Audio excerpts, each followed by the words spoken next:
On October 21, 2009, a small town in Missouri, St. Martin's suddenly became unlocked when 9-year-old Elizabeth Olten went missing while on her way from her friend's home. This young lady is famous for her happy disposition and a smile which could light up a city square. But when she disappeared from the surface of the earth, unknown to any individual that last moment, the community searched frantically. But slowly and gradually, the hope left hand. What ensued was in fact terrible. The culprit was not a stranger, but someone from within the community, someone whose identity shocked everyone, a 15-year-old girl named Alyssa Bustamante. The sheer gory of this murder, Elizabeth by Alyssa, who had barely grown out of childhood, evoked disturbing questions about societal veneer that hides the beast within. As with most cases, not only did it shock the town, but raised important concerns as to mental health and possibly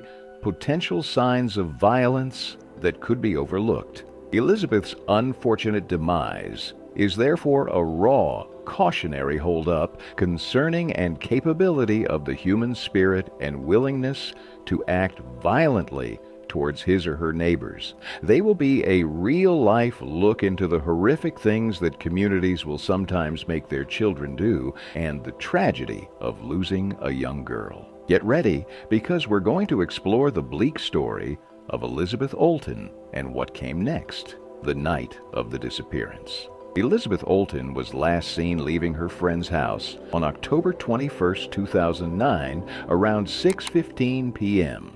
It was just a few blocks home, but when she failed to appear, her mother, Patty Prewitt, wrote her a missing persons check. The police, volunteers, and neighbors promptly commenced searching each other's house and close surroundings. Live torch was provided for the forests that were pitch dark, tracker dogs were provided, and helicopters were flown to hunt for Elizabeth in the dark with thermal images cameras, but none was yielded. The villagers lived in great fear because many complained of near kidnap incidents, while Elizabeth's family waited for her. The investigation shifted gears when police interrogated a teenager of the city, Alyssa Bustamante. They first thought she was cooperative to the investigations and directing them to other people of interest, but had some contradictions with previous statements she made. This made her shift number answers and avoid eye contacts, making her a primary suspect as the detectives pursued the following revelation: the unbelievable confession. High school girl Alyssa Bustamante looked quite normal and unremarkable, but her life took a very sinister turn. Many said she was introverted and had few friends, and that there was so much going on inside of her that she did not want anyone to know. First, she got into their act of playing an astute member of the community, but detectives perceived her as suspicious. She contradicted herself regarding where she could be found at the time and grew more elusive. Finally, things collapsed under pressure during a follow-up interrogation. Asking Alyssa to explain about the things she said, she agreed to tell the truth. In the testimony, she said she tricked Elizabeth into going to the woods close to her home in the pretext of playing a game. Once in that house, her intentions were nasty.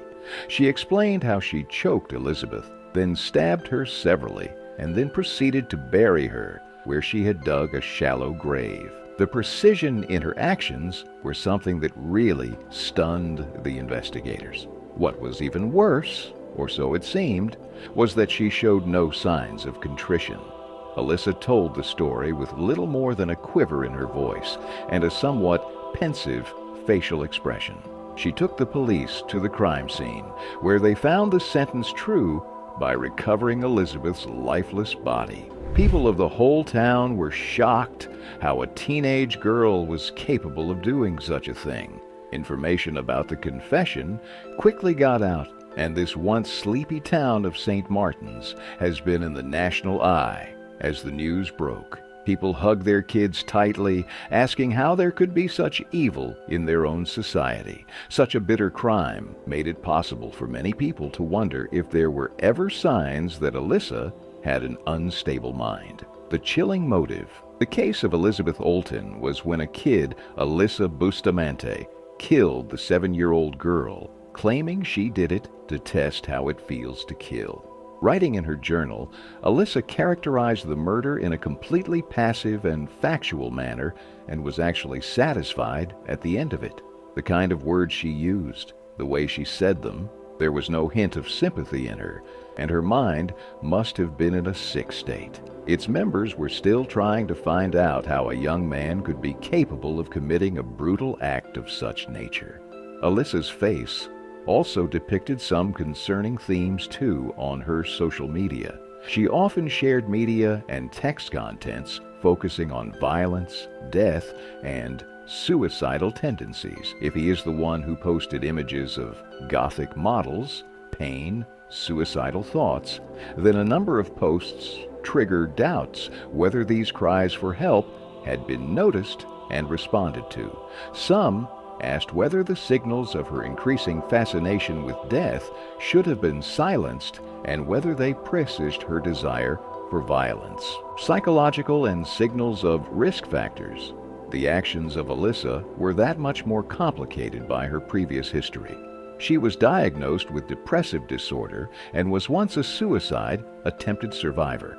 Though she attempted suicide more because she grew up in home where his parents were separated, and their marriage was very violent. This unstable environment became a real burden as far as her emotional growth is concerned. Even with the health caregivers, she was forced to deteriorate mentally, while her thirst for violence intensified. As observed by her teachers and peers, she was fixated with pain and death. These were vocabularies and behaviors often reduced to teenagers just being rebellious. To my mind, the tragedy of Elizabeth's murder helped people become more attentive to such aspects as the necessity of diagnosing mental disorders in adolescence. Some commentators said that signals that included depression, self-harming, and previous violent behavior were seen but not acted upon. If the intervention was made earlier, the chances were that they would have turned out differently. Very much attention should be paid to teenagers' mental state in case of very obvious emotional problems they experience. It should be treated seriously, and help should be available before losing the opportunity to save a life. The courtroom drama. Teenage as she was, Alyssa was tried as an adult, which means she was subjected to the normal rigors of the law. There were many cases heard at the courtroom, and many tears from both families. Looking at the murder, prosecutors focused on such aspects that the crime was unplanned and Alyssa had a motive of torturing the victim. They used her diary and her posts on social media to argue that she was a dangerous person. The defense, on the other hand, turned to emotion as the 12-year-old girl, Alyssa, who helped stab her mother to death, had major mental issues and a difficult childhood. We hear that they argued that instead of rebuking her, she required psychological treatment. Custodians of her state of mental health took the stand to explain that she had cut herself and was depressed, but the prosecution argued that cannot be an acceptable defense for such a heinous act. Finally, Alyssa changed her plea to guilty of second-degree murder and armed criminal action charges.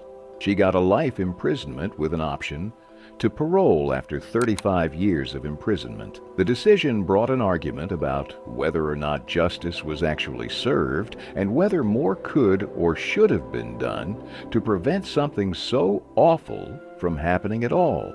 Every time that the memories of Elizabeth Olten's murder are reviewed, one is forced to accept how lives can be so easily doused and how evil can sometimes lurk unnoticed in sunny Nebraska. She was killed by a domestic monster, not a foreign monster who everyone fears, but whom they do not know. It forces us to ask uncomfortable questions. Does one really know his neighbors or people living nearby, or even our close friends? The current state of mental health issues with a focus on teenagers, are we doing enough? Even though what Alyssa Bustamante has done is disgusting, it doesn't begin in thin air. Mental health problems were evident, but their treatment was overlooked in areas that would have helped avoid such a sad story. Everything that this little girl, Elizabeth Olten, could have wanted. She should have had the right to enjoy her childhood, pursue her own dreams, and have the opportunity to live the life she was given. May her story never be forgotten, so that the lessons we need to realize need to be understood and acted upon, so as to help keep the vulnerable innocent and prevent another tragedy such as this from happening again.